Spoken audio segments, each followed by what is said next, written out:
예수님 십자가에 달려 죽으신 다음에 이 무덤에 아리마대 요셉을 통해서 묻히시게 되지요. 예수님 따르던 제자들, 그 제자들은 어떠했을까요? 그 순간 복음서를 보면은 그 제자들은 고향으로도 돌아가지 못하고 한 곳에 모여서 숨어 지내면서 전전긍긍하고 있었습니다. 예수님 따라다니면서 자기 자신들이 생각해 왔던 자기 자신들만의 꿍꿍이가 사실은 다 있었어요. 꿍꿍이.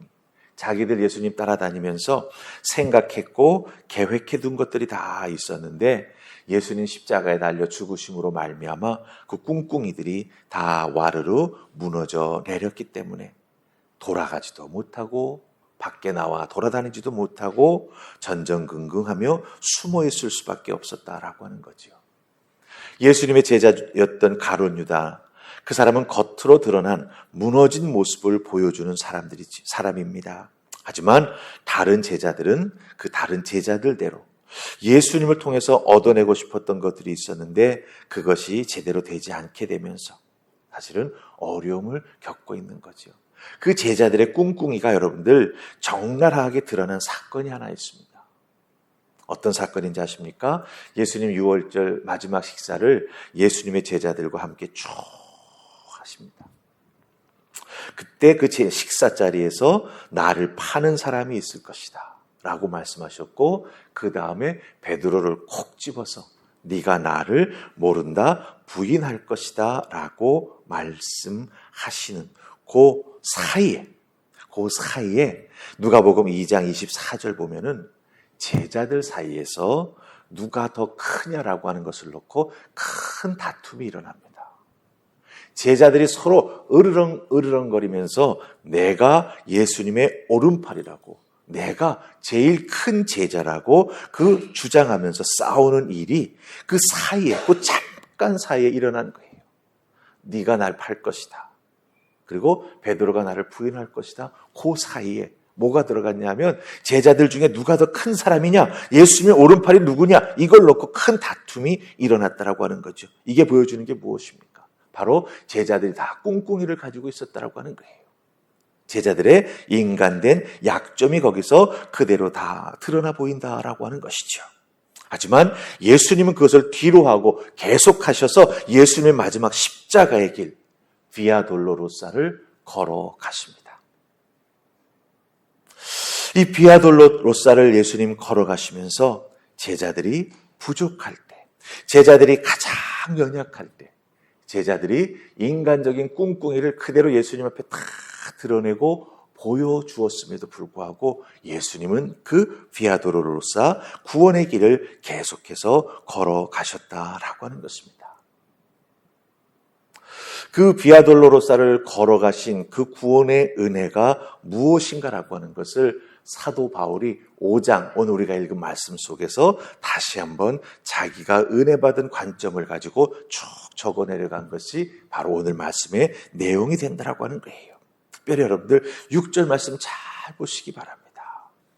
우리가 아직 연약할 때라고 하는 표현이 나옵니다. 그렇죠? 예.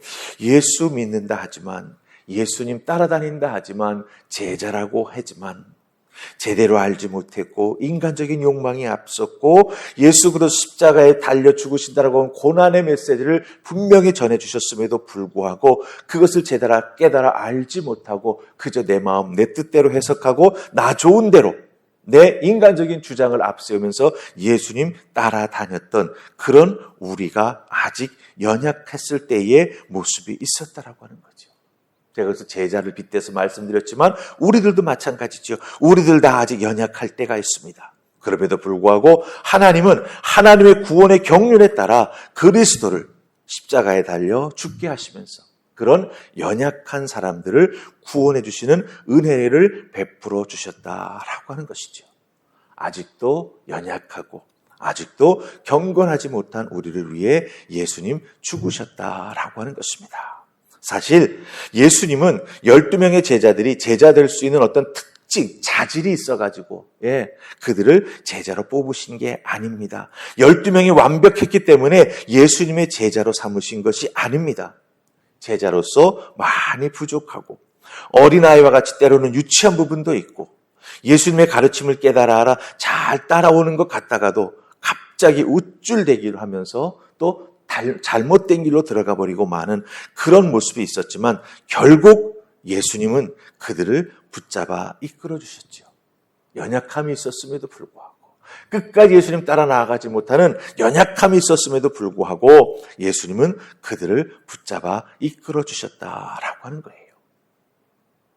십자가의 죽으심으로 예수님의 제자들의 삶, 그 신앙은 연약한 사람으로 끝나는 것 같았습니다.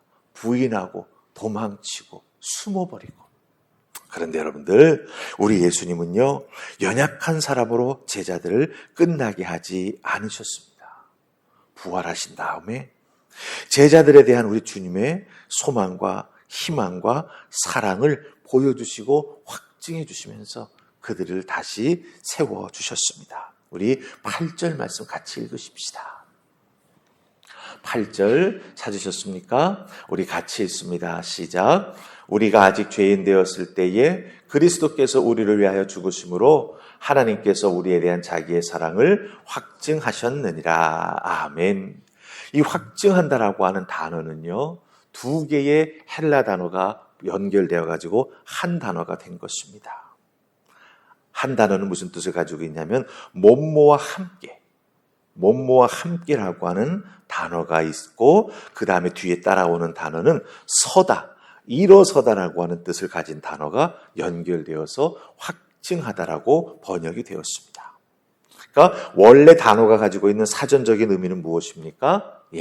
함께 일어서다, 함께 서 있다라고 하는 의미가 된다라고 하는 거예요.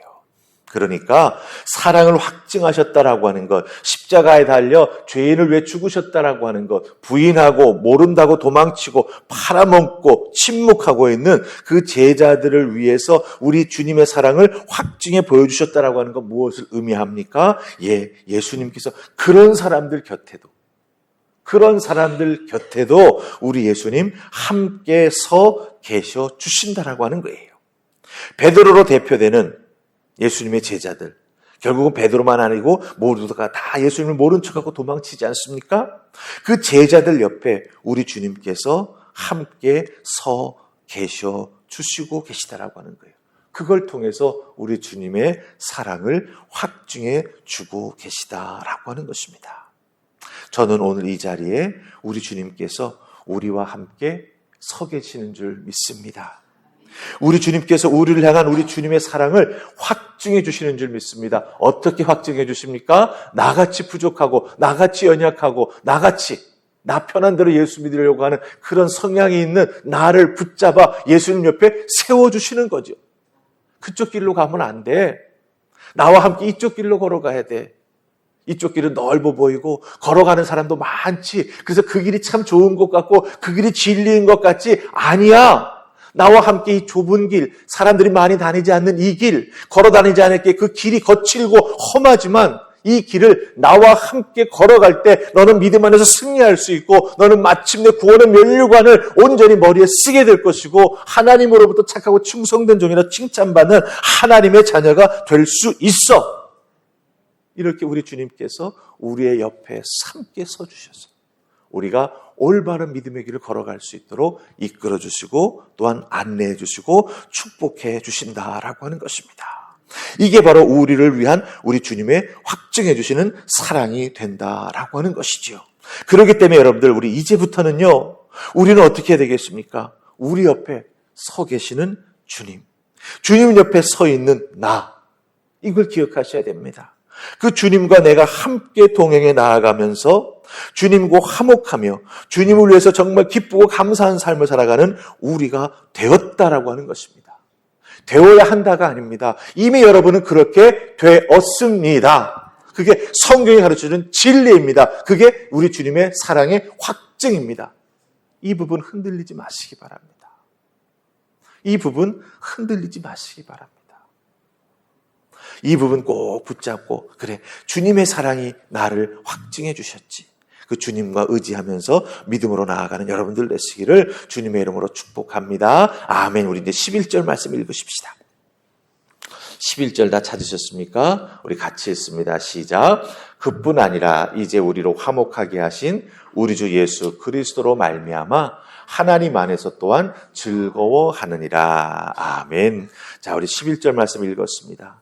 자신을 스스로 구원시킬 수도 없고 변화시킬 수도 없는 죄인 중에 죄인인 우리들이 예수 그리스도의 십자가의 죽으심으로 인해 새로운 생명을 얻고 하나님과의 새로운 관계, 무슨 관계입니까? 하나님은 나의 아버지가 되어주시고 우리는 하나님의 자녀가 되는 귀한 믿음의 관계를 맺게 되었지요. 그걸 통해서 우리는 세상에서는 얻을 수 없는 새로운 정체성을 얻었습니다. 하나님의 자녀됨이라고 하는 정체성을 얻게 되어진 것이요. 그리스도인이라고 내가 불리울 때마다, 그리스도인이라고 내 입술로 고백할 때마다 우리는 무엇을 고백하고 보여주는 것입니까? 나 하나님의 자녀입니다. 내 이름은 장남기지만 내 호적은 호주가 되시는 분이 누구누구고 가족관계가 적혀 있을지 모르지만 나는 예수 그리스도를 만남으로 인해 하나님의 자녀가 된 새로운 정체성을 얻은 믿음의 사람입니다. 라고 하는 것을 확증하며 감사하며 살아가는 우리가 되어야 한다라고 하는 것이죠. 그래서 사도 바울은 11절에서 우리에게 무엇라고 말하고 있습니까? 우리로 화목하게 하신 우리 주 예수 그리스도로 말미암아 하나님 안에서 또한 즐거워한다라고 말하고 있습니다. 어떻게 즐거워할 수 있겠습니까? 새로운 정체성 때문에 하나님을 아버지라 부를 수 있는 놀라운 은혜를 덧입기 때문이지요. 하나님을 아버지로 여러분들이 부르는 순간 여러분들은 하나님께서 가지고 있는 모든 것을 누릴 수 있는 특권을 소유하게 됩니다. 하나님께서 주시는 여러분을 위한 분깃이 있습니다. 그 분깃을 받아가지고 우리는 그것을 누리며 이 땅에서 감사하며 행복하게 살아갈 수 있는 은총을 받은 사람들이라 하는 것입니다. 무엇 때문에? 우리 주님께서 하나님과 우리 사이에서 화목하게 해주셨기 때문에, 내 옆에 서게 해주시기 때문에, 이런 놀라운 은혜 속에 우리는 하루하루 살아갈 수 있다고 하는 것 꼭 기억하시고, 이전과 같은 삶으로 우리는 되돌아갈 수 없음을 기억하시기 바랍니다. 우리의 믿음의 삶이 때로는 흔들릴 수 있습니다. 조금 정체할 수 있습니다. 때로는 수렁에 빠진 것처럼 가라앉을 수는 있습니다. 하지만 돌아갈 수는 없습니다. 기억하십시오. 여러분들은 이전의 죄인의 상태로 돌아갈 수 없습니다. 왜? 예수 그리스도의 사랑이 우리를 확증해 주었기 때문이죠.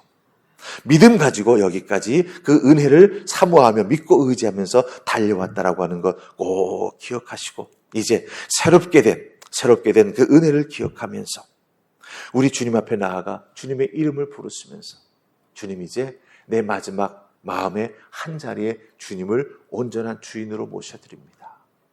주인 되신 주님과 날마다 새로운 믿음의 삶, 주님의 은혜 가운데 살아가는 축복의 삶을 살아가는 나 자신이 되기를 소망합니다. 우리 주님 주시는 진정한 즐거움을 누리며 살아가는 우리가 될 수 있도록 축복해 주시옵소서. 기도하며 나아가는 여러분 다 되실 수 있기를 주님의 이름으로 축복합니다.